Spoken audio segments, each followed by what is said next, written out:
소년부 예배를 시작하겠습니다. 사도신경하심으로 우리의 신앙을 고백합니다.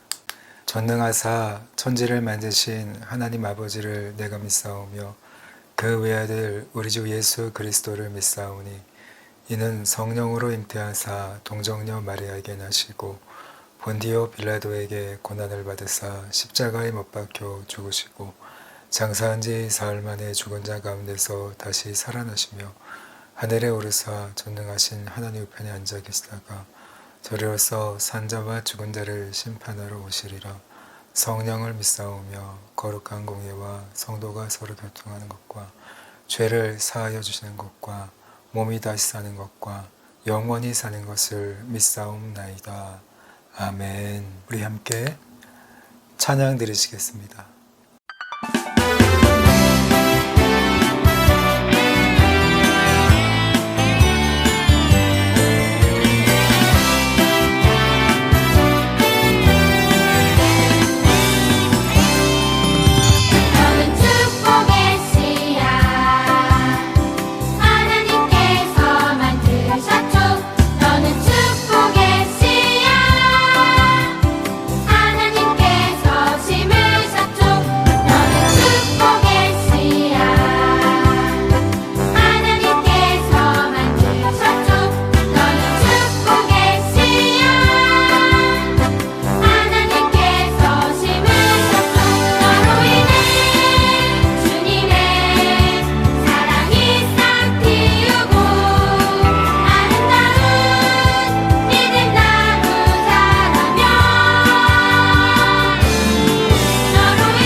우리 이 시간에는 예배를 대표해서 우리 이철균 소년부 부장님께서 기도해 주시겠습니다. 나의 주 여호와 하나님, 저희들을 사랑하시고 언제나 지켜주시는 하나님을 찬양합니다. 오늘도 변함없이 우리들에게 은혜 베풀어 주사 복된 주일을 허락하시고 예배자로 합당하지 못한 우리를 이렇게 예배자로 불러주신 주님의 은혜에 감사드립니다. 지난 한 주간 주님의 자녀로서 주의 말씀대로 살지 못했습니다. 열심으로 기도하지 못하고 성경 말씀과 매일 성경 열심히 하지 못하고 나태한 죄, 고백하오니 우리들의 죄를 용서하여 주옵소서. 자비와 긍휼의 하나님, 특별히 이 시간 우리들이 살고 있는 이곳 베트남 땅을 위하여 기도하옵니다. 4차 팬데믹 상황이 좀처럼 나아지지 않고 있으며 나날이 확진자들과 사망자들의 숫자가 늘어가고 있습니다. 이곳에 낙후된 의료 상황을 아시오니 이곳 베트남 땅을 불쌍히 여겨주시사 하루빨리 코로나 팬데믹 상황이 나아질 수 있도록 역사하여 주옵소서. 또한 소년부 선생님들과 친구들 그리고 그의 가족들 모두 건강 지켜주시고 3달째 만나지 못하고 있는 소년부 선생님들 그리고 친구들과 다시 만나 함께 교회에서 예배드리고 교제할 수 있는 날이 속히 올 수 있도록 주님 역사하여 주시옵소서. 오늘은 각자의 집에서 예배를 드립니다. 우리들이 어느 장소에서 예배를 드리든 그곳에서 하나님께서 함께 하시고 우리들의 예배를 받으시는 줄 믿습니다. 말씀 전하시는 이지한 목사님의 입술을 주장하여 주시사 목사님의 말씀을 통해 성령님이 역사하시고 그 말씀을 붙잡고 또 일주일간 하나님의 뜻대로 살아가는 소년부 친구들이 될 수 있도록 해주세요. 예배 마치는 시간까지 주님께서 함께 해주시고 저희들의 예배를 기쁘게 받아 주옵소서. 이 모든 말씀 예수님의 이름으로 기도드립니다. 아멘. 함께 성경 말씀을 읽겠습니다. 마가복음 12장 41절에서 44절까지의 말씀입니다. 마가복음 12장 41절에서 44절까지의 말씀입니다. 우리 한 목소리로 함께 읽겠습니다. 예수께서 헌금함을 대하여 앉으사 무리가 어떻게 헌금함에 돈 넣는가를 보실세 여러 부자는 많이 넣는데 한 가난한 과부는 와서 두렙돈 곧 한 고드란트를 넣는지라. 예수께서 제자들을 불러다가 이르시되 내가 진실로 너희에게 이르노니 이 가난한 과부는 헌금함에 넣는 모든 사람보다 많이 넣었도다. 그들은 다 그 풍족한 중에서 넣었거니와 이 과부는 그 가난한 중에서 자기의 모든 소유 곧 생활비 전부를 넣었느니라 하시니라. 아멘. 오늘 말씀은 우리 예수님께서 십자가에 달려 돌아가시기 바로 직전인 3일 전쯤 예루살렘 성전에서 있었던 일입니다. 우리 예수님은 마지막까지도 제자들을 가르치시고 교훈하셨습니다. 오늘 본문에는 먼저 서기관이 등장합니다. 예수님은 서기관들의 모습을 가리키시면서 제자들을 가르치고 교훈하셨습니다. 서기관은 원래 하나님의 이 말씀을 맡은 자들입니다. 하나님의 말씀을, 이 율법의 말씀을 연구하고 또 해석해서 백성들이 하나님의 율법의 말씀을 삶 속에 적용하며 순종하며 살아갈 수 있도록 돕고 가르치던 사람들이었습니다. 그리고 또 이들은 하나님의 말씀을 이 로마의 압제에 맞서서 하나님의 말씀을 지키고 수호하는 사명도 감당을 했습니다. 지금은 인쇄소가 이곳저곳에 있어서 우리가 책을 만들 때 마음껏 많은 양을 한 번에 찍어낼 수 있습니다. 그러나 당시에는 인쇄소가 없었습니다. 이 성경의 기록을 남겨서 대대로 후손으로 넘겨줘야 되는데 그 방법이 단 한 가지였습니다. 그것은 이 서기관들이 한 글자 한 글자 정성을 들여서 성경을 기록하고, 이들은 이렇게 성경을 기록하면서 눈이 나빠지고 건강도 버리고 등이 굽는 그런 신세가 되기도 했습니다. 또한 이들은 일정한 급여나 월급을 받지 못했습니다. 많은 서기관들이 가난한 가운데 자신들의 이 하나님께서 맡겨주신 이 귀한 이 말씀, 이 율법의 사명을 잘 감당했던 것입니다.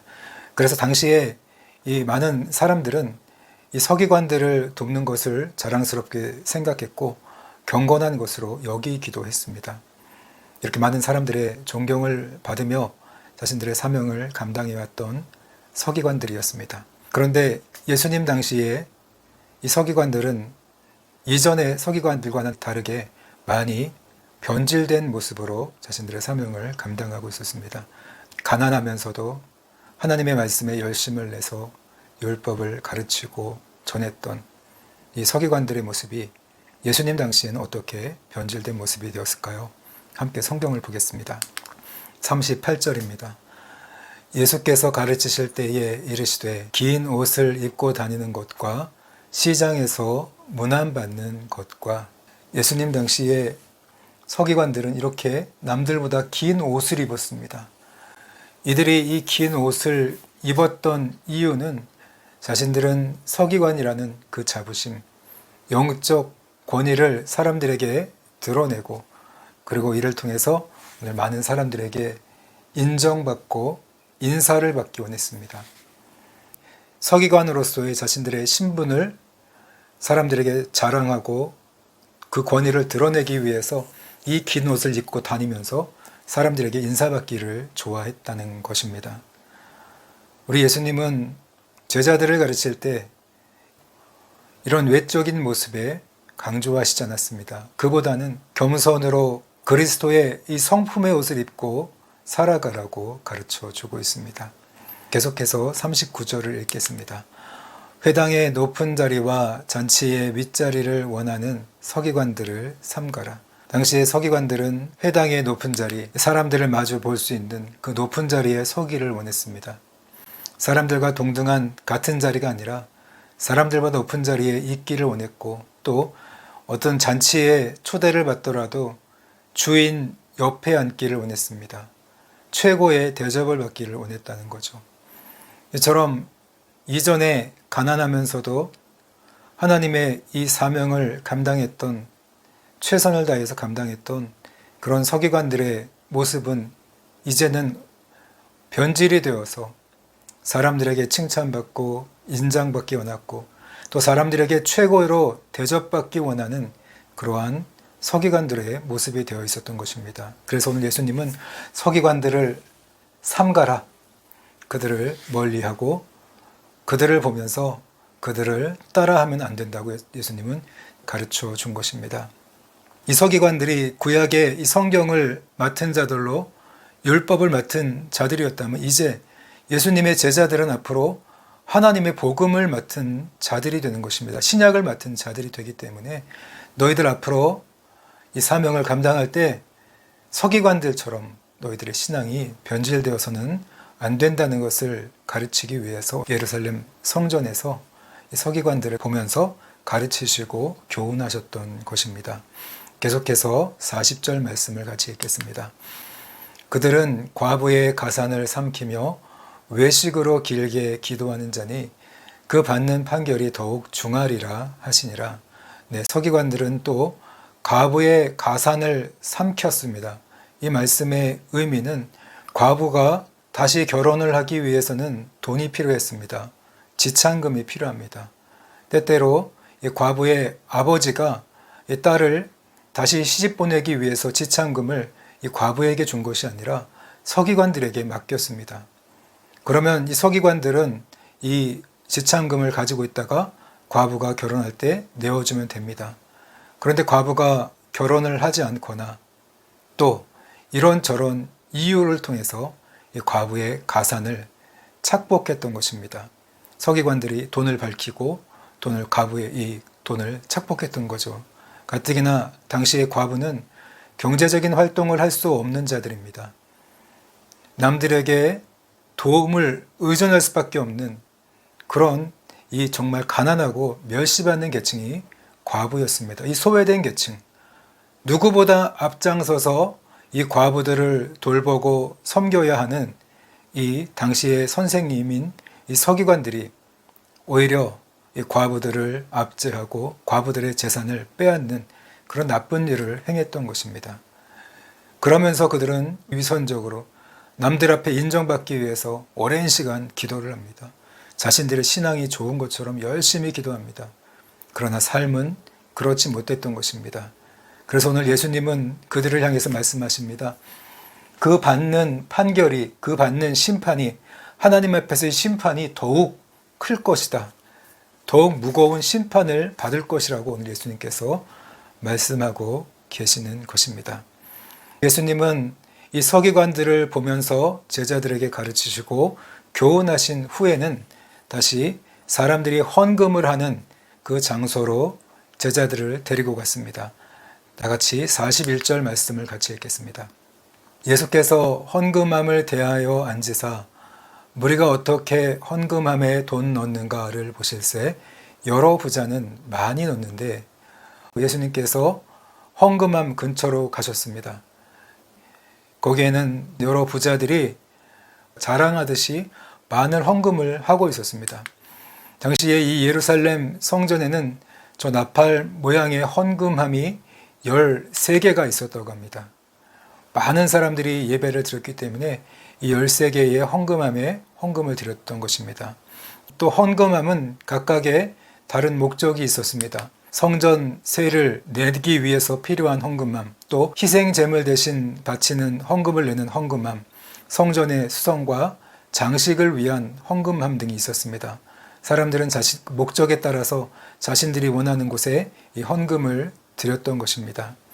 그런데 오늘 여러 부자들이 많은 헌금을 냈다는 이 말씀은요, 당시에는 이 헌금을 드릴 때에 레위인들이 헌금을 계수하기 위해서 헌금을 내는 사람들이 자신이 얼마를 헌금했다고 소리를 내어서 외쳤습니다.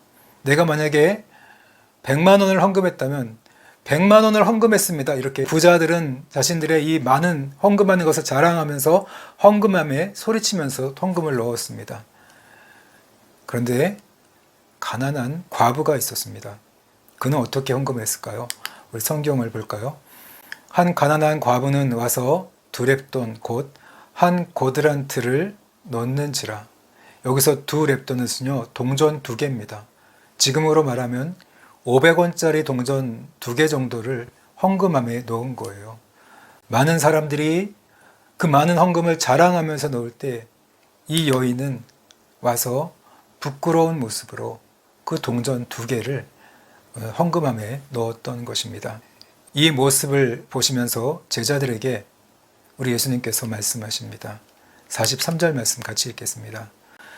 예수께서 제자들을 불러다가 이르시되 내가 진실로 너희에게 이르노니 이 가난한 과부는 헌금함에 넣는 모든 사람보다 많이 넣었도다. 어떻게 그럴 수가 있죠?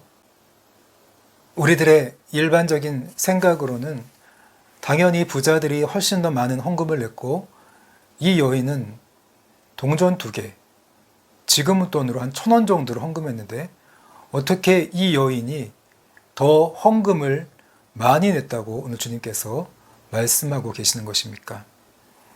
헌금에 대한 하나님 앞에 드리는 이 예물을 우리가 생각할 때 우리의 기준으로 판단하고 생각해서는 안 된다는 것을 가르쳐주고 있습니다. 계속해서 44절 말씀을 같이 읽겠습니다. 그들은 다 그 풍족한 중에서 넣었거니와 이 과부는 그 가난한 중에서 자기의 모든 소유 곧 생활비 전부를 넣었느니라 하시니라. 부자들은요 풍족한 중에 그 많은 중에서 일부를 자신의 형편을 따라 많은 헌금을 했습니다. 그러나 이 가난한 과부는 어떻습니까? 자신의 형편이 정말 가난했습니다. 어쩌면 헌금을 안 해도 되는, 오히려 도움을 받아야 하는 그런 여인이었습니다. 그런데 자기의 모든 소유 곧 생활비 전부를 넣었느니라 주님께서 말씀하십니다. 다른 사람들은 형편을 따라 헌금을 했지만 이 가난한 과부는 자신의 형편과 처지를 뛰어넘어서 하나님 앞에 자신의 전부를 드렸던 것입니다. 그랬기 때문에 오늘 우리 예수님은 다른 부자들보다 이 가난한 과부가 가장 많이 헌금을 했노라고 주님께서 말씀해 주고 있습니다. 여러분, 오늘 이 말씀을 보면요, 헌금이라는 것은요, 우리가 각자의 형편을 따라서 헌금을 하는 것입니다. 그런데 예수님께서 과부와 부자의 헌금을 비교하시면서 제자들에게 가르치시고 교훈하고자 하셨던 것은 무엇일까요? 그것은요, 이 돈으로 사람을 판단하고 평가하지 말라는 것을 가르쳐 주기 위한 것입니다. 헌금을 많이 하고 적게 하는 것에 따라서 그 사람의 신앙이나 그 사람의 신분이나 그 사람의 가치를 평가하거나 또 그로 인해서 사람들을 차별하지 말라고 오늘 예수님께서 가르쳐 주고 있는 것입니다. 당시의 서기관들이나 지도자들은 헌금 많이 하는 사람을 칭찬하고 높여줬기 때문에 많은 사람들이 큰 소리를 내면서 자랑하듯이 헌금을 했습니다. 그리고 돈이 없었던 가난한 과부는 손을 숨겨가며 부끄러운 듯이 헌금을 하게 만들었습니다. 이렇게 만들지 말라는 것입니다. 여러분, 헌금은 우리 인간이 판단하고 평가할 문제가 아닙니다. 헌금은 하나님 앞에 드리는 것입니다. 그것은 우리 하나님께서 판단하시고 평가하실 일이기 때문에 우리가 함부로 그렇게 해서는 안 된다는 것을 가르쳐 주고 있습니다. 돈으로 사람을 평가해서는 안 됩니다. 돈으로 사람을 차별해서는 안 된다는 것을 오늘 44절에서 우리 예수님은 마지막으로 가르쳐 주고 있습니다. 그렇다면 우리가 어떤 태도로 헌금을 드려야 할까요? 우리 친구들도 주일 헌금을 합니다. 어떤 친구들은 11조 헌금도 하는 친구들도 있더라고요. 그렇다면 우리가 헌금을 드릴 때 어떤 자세로 드릴 때 그것이 바르게 헌금을 드리는 것이고 우리 하나님께서 기뻐하시는 그런 예물을 올려드리는 것이 될까요? 그냥 단순히 돈, 여러분, 하나님이 거지가 아닙니다. 하나님은 모든 것을 가지고 계신 분이에요. 그렇기 때문에 우리가 헌금을 드릴 때 더 신경을 써서 예의를 갖춰서 하나님 앞에 예물을 드려야 하는 것입니다. 그렇기 때문에 우리가 바른 자세로 헌금을 드리는 것이 굉장히 중요한데요. 우리 세 가지 기본적인 자세를 함께 배워보겠습니다. 먼저 시편 50편 14절 말씀을 같이 읽겠습니다. 감사로 하나님께 제사를 드리며 지극히 높으신 자에게 내 서원을 갚으라. 헌금을 드릴 때 가장 기본적인 첫 번째 자세는요, 감사하는 마음으로 드리는 것입니다. 감사로 우리가 예물을 드릴 때 우리 하나님께서 기뻐 받으십니다. 이 감사로 드린다는 것은요, 오늘 우리에게 먹을 것을 주시고 돈 벌 능력과 지혜를 주시고 돈 벌 직업을 주시고 이 다 누가 주신 것입니까? 하나님께서 주신 것입니다. 우리에게 이 모든 것을 하나님께서 주셨기 때문에 그것을 우리가 인정하고 고백하며 하나님 앞에 감사함으로 나아가며 감사함으로 드릴 때 우리 하나님께서 그걸 기뻐하시면서 받아주신다는 거예요. 또한 우리가 이 감사로 하나님을 예배하며 하나님 앞에 예물을 드릴 때 심은 대로 거두게 하셔요. 기뻐하시면 우리 하나님은 더 풍성하게 채워주시는 분이에요. 시편 50편 15절에서는 이렇게 말씀해 주고 있어요. 환난 날에 나를 부르라. 내가 너를 건지리니 내가 나를 영화롭게 하리로다. 우리가 늘 하나님 앞에 감사함으로 정말 믿음의 고백을 드리고 정말 감사함으로 하나님 앞에 예물을 드리게 될 때 우리를 지켜보시던 하나님은 우리가 어려움을 만날 때 고난이나 극심한 이런 환난을 만날 때 우리가 그분을 찾는다면 그분은 우리에게 즉시로 응답해 주시고 또 우리를 통해서 영광을 받으시는 하나님이라는 것을 시편 50편은 가르쳐 주고 있습니다. 그렇기 때문에 가장 이 기본적인 자세, 늘 하나님 앞에 감사하는 마음으로 예물을 드리는 우리 친구들이 되시기를 바랍니다. 또 두 번째는요, 역대상 29장 17절 말씀인데요. 같이 읽어보겠습니다. 하나님이여, 주께서 마음을 감찰하시고 정직을 기뻐하시는 줄 내가 아나이다. 내가 정직한 마음으로 이 모든 것을 즐거이 드렸사오며. 네, 두 번째는요, 정직한 마음으로 우리가 예물을 드려야 합니다. 아나니아와 삽비라가 하나님 앞에 예물을 드릴 때 성령을 속이고 거짓된 마음으로 예물을 드리다가 결국 죽음을 당하고 말았죠. 이런 거짓된 마음이 아니라 오늘 우리는 하나님 앞에 예물을 드릴 때 정직한 마음으로 예물을 드려야 하는 것입니다. 역대상 29장 17절의 말씀은요, 우리가 잘 아는 다윗 왕이 하나님의 성전을 지어서 하나님께 올려드리고 싶었어요. 그런데 하나님께서 성전 짓는 것을 허락하지 않으셨습니다. 다만 그의 아들인 솔로몬을 통해 하나님은 성전을 짓고 또 받겠다고 말씀해 주셨습니다.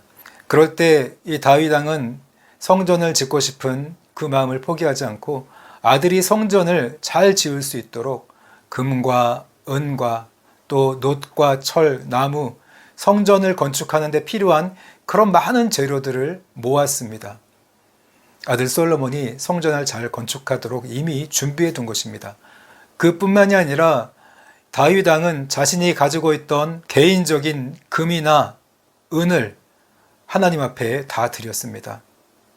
그리고 다윗 왕을 따라서 당시에 많은 지도자들과 백성들도 하나님의 성전을 사모하고 짓겠다는 준비하는 마음으로 금과 은과 보석을 하나님 앞에 올려드렸습니다. 이렇게 온 백성이 하나님의 성전을 위해서 예물을 드린 후에 다윗 왕은 하나님을 찬양하면서 오늘 이 고백, 역대상 29장 17절의 고백을 한 것입니다. 여기서 여러분, 이 정직한 마음으로 이 모든 것을 즐거이 드렸사오며, 이 말씀의 의미는요, 올바른 마음이라는 뜻이 있습니다. 또 그뿐만 아니라 당연한 마음, 하나님 앞에 내가 당연히 드려야 할 것을 드렸습니다. 하나님의 성전을 사모하기에 내가 당연히 드려야 할 것을 드렸습니다. 그게 정직한 마음이에요. 헌금은 여러분, 우리가 당연히 하나님 앞에 드려야 하는 것입니다. 우리가 정말 교회를 사랑하고 공동체를 사랑하고 우리 하나님을 사랑한다면 우리가 당연한 마음으로, 정직한 마음으로 하나님 앞에 최선을 다해서 우리의 형편을 따라 감동을 주시는 대로 이 예물을 드려야 하는 것입니다. 이것이 바로 정직한 마음으로 예물을 드리는 것입니다. 그리고 세 번째는요, 고린도 후서 8장 3절과 4절 말씀인데요. 같이 읽겠습니다.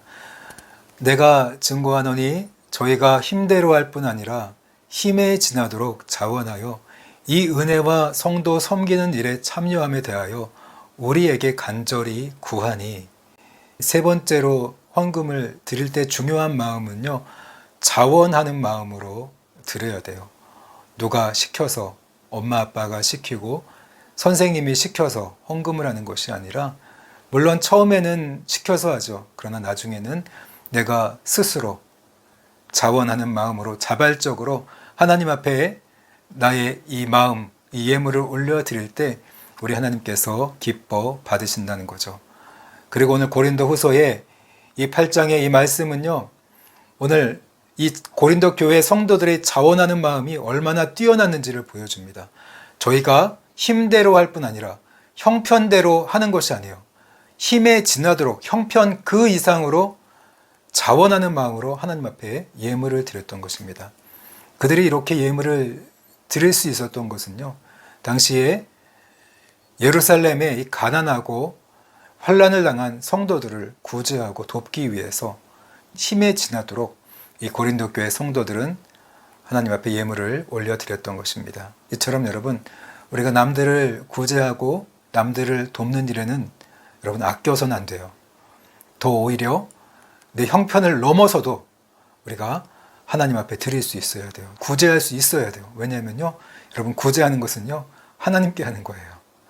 하나님이 갚아주셔요. 더 좋게 갚아주시기 때문에 구제하는 것 우리가 잊지 않아야 돼요. 항상 자원하는 마음으로 예물을 드리는 우리 소년부 친구들과 선생님들이 되시기를 바랍니다. 오늘 말씀을 정리하고자 합니다. 예수님은 마지막까지 제자들을 가르치시고 교훈하셨습니다. 예루살렘 성전을 거들먹거리며 긴 옷을 휘날리면서 사람들에게 칭찬받기 원하고 자랑하며 존경받기 원하며 지나가고 있는 그 서기관들을 바라보면서 예수님은 제자들에게 너희들을 저렇게 되면 안 된다. 이 돈 때문에, 부와 명예 때문에 세속을 따라가며 믿음을 버리고 변질된 사람들이 되면 안 된다는 것을 오늘 가르쳐 주고 있습니다. 너희들이 복음을 맡은 자들로서 오히려 더 겸손하게 종으로서 섬기고 사랑하는 낮은 자세로 섬기는 자들이 되어야 한다고 가르쳐 주고 있는 것입니다. 또 두 번째는요, 예수님은 부자들과 가난한 과부가 헌금하는 그 모습을 보시면서 제자들을 가르치시고 교훈하셨습니다. 헌금 액수에 따라서 사람들을 너희가 판단하고 평가하고 차별해서는 안 된다. 이것을 판단하시는 분은 하나님이라는 것을 가르쳐 주고 있습니다. 각자의 형편에 따라서 헌금은 하나님 앞에 감동을 따라서 하는 것입니다. 그것은 하나님과 우리 한 사람 한 사람의 문제이지 우리가 헌금을 강요해서도 안 되고 또 그걸 가지고 사람들을 차별하고 또 평가하고 판단해서는 안 된다고 가르쳐 주고 있습니다.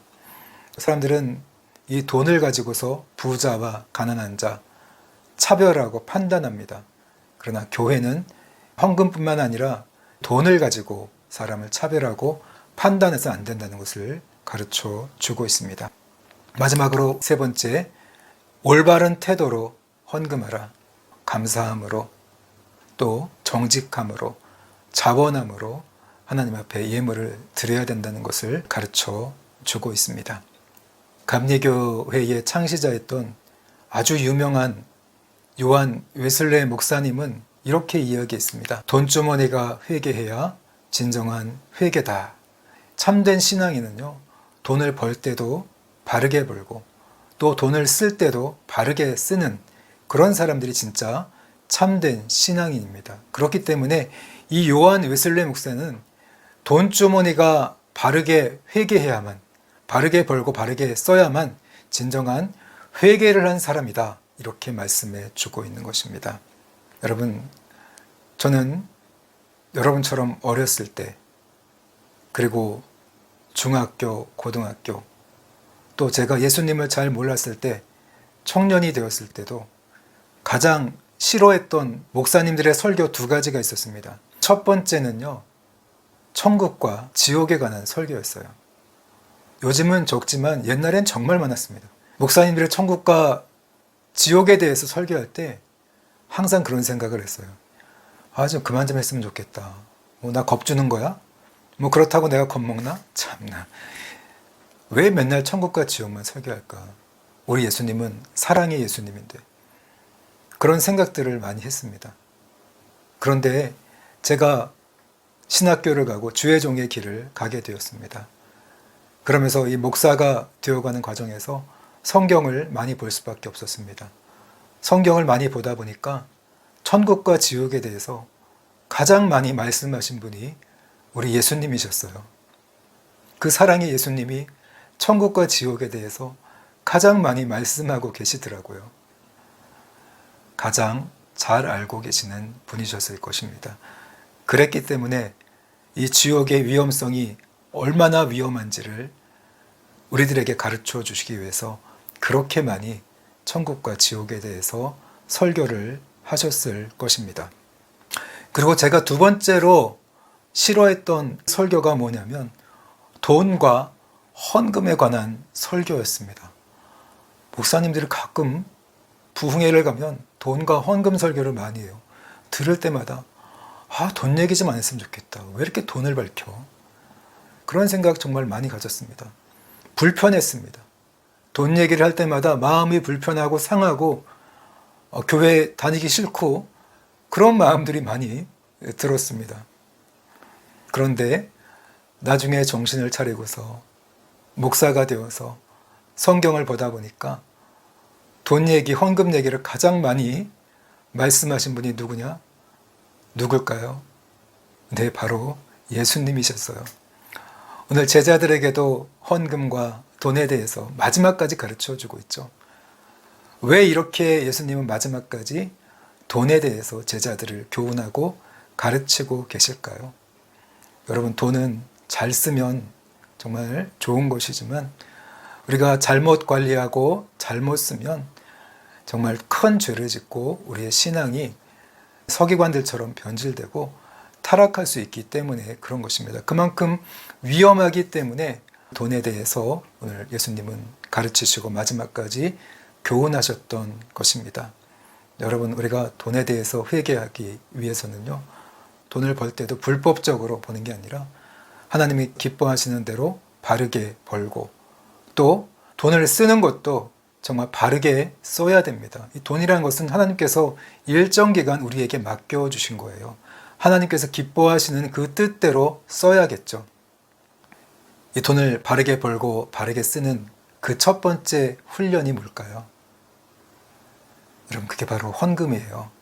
우리는 단순히 그냥 돈을 몇 푼 떼어서 습관적으로 내는 그런 친구들이 많이 있지만, 돈을 바르게 쓰는 첫 번째 그 훈련이 헌금이라는 것을 우리 친구들 기억하시면서 오늘 이 말씀을 통해서 우리가 앞으로 헌금을 드릴 때는요, 그냥 형식적으로 습관적으로 드리는 것이 아니라 정말 하나님 앞에 감사하는 마음으로 드리시기 바랍니다.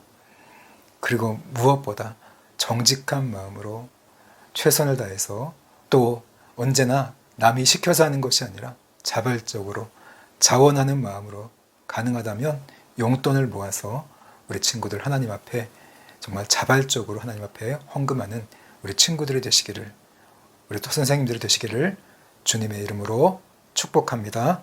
아멘. 우리 함께 기도하시겠습니다. 하나님, 오늘 말씀을 통해서 우리가 올바른 믿음 생활을 하기 위해서는 돈에 대해서 바른 생각과 바른 믿음을 가져야 한다는 것을 오늘 알게 됩니다. 또한 돈을 바르게 벌고 바르게 쓰고 돈을 회개하는 그 첫 번째 훈련이 바로 헌금임을 오늘 깨닫습니다. 그동안 우리들이 형식적으로 습관적으로 하나님께서 기뻐하시는 헌금을 드리지 못했던 것을 회개합니다. 이제는 정말 이 말씀을 따라서 하나님, 저희들 감사하는 마음으로 헌금을 드리게 하여 주시고, 또 이제는 정직한 마음으로 자원하는 마음으로 우리 하나님 앞에 예물을 드려서 정말 우리 하나님께서 기뻐 받으시는 예물을 올려드리는 저희들 모두가 되게 해 주옵소서. 이렇게 헌금 훈련을 잘 받아서 이제 저희들 세상에 나아가 살아갈 때도 돈 때문에 우리의 신앙이 변질되지 않게 하여 주시고, 참으로 돈으로 사람들을 평가하고 판단하는 그 어리석은 잘못을 저지르지 않게 하여 주옵소서. 언제나 주님께서 기뻐하시는 삶을 살아가며 돈이 많거나 적거나 그것에 흔들리지 않고 늘 감사하며 하나님께 영광 올려드리며 살아가는 저희 모두가 될 수 있도록 축복해 주옵소서. 예수님의 이름으로 기도하옵나이다. 아멘. 우리 찬양을 들으시면서 하나님 앞에 예물을 올려드리겠습니다.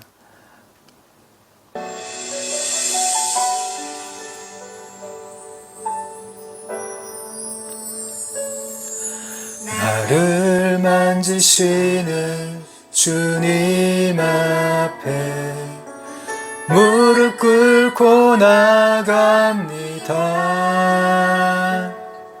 내 모든 것을 내려놓고 주의 임재 앞에 나갑니다. 나를 만지시는 주님 앞에 무릎 꿇고 나갑니다. 내 모든 것을 내려놓고 주의 임재 앞에 나갑니다. 성령님 사랑합니다. 주님만 바라봅니다. 은혜의 손에 이끌려 내 영주만 따라갑니다. 하나님, 오늘도 진심으로 감사를 드립니다. 하나님의 은혜와 사랑, 돌보시고 함께 하시고 채워주심에 감사해서 우리 하나님 앞에 예물을 올려드립니다. 하나님, 이 예물을 받아주시고 우리 주님의 풍성한 사랑과 은혜를 저희들 가운데 내려 주옵소서. 지금은 우리 주 예수 그리스도의 은혜와 하나님 아버지의 사랑하심과 성령 하나님의 감화감동, 교통하심이 참으로 돈을 따라가는 이 세상 가운데서 바르게 헌금하며 돈에 대해서 바르게 훈련하며 또 바르게 회개하고 우리 하나님께서 기뻐하시는 참된 믿음을 지키며 살아가기 원하는 오늘 예배를 드린 소년부 친구들 머리 위에 그리고 선생님들 머리 위에 지금부터 영원토록 함께 있을지어다. 아멘. 안녕하세요, 소년부 친구들. 이렇게 음성으로라도 인사 나눌 수 있어 너무나 감사하고 기쁜 주일입니다. 친구들 아침마다 공유되는 매일 생경 말씀 잘 묵상하고 있나요? 선생님은 아침마다 매일 성경 말씀을 묵상할 수 있어서 너무 감사한 마음이에요. 우리 봉쇄 때문에 함께 모여 예배드리지 못하지만 말씀으로 하나님 가까이 하는 우리 친구들이 될 수 있었으면 좋겠습니다. 우리가 이렇게 이동이 자유롭지 못한 것이 일상이 되었지만 이 가운데에서도 하나님 사랑하고 이웃 사랑을 실천하면서 한 주간 기쁜 마음으로 지내고 다음 주 예배 시간에 다시 만나요.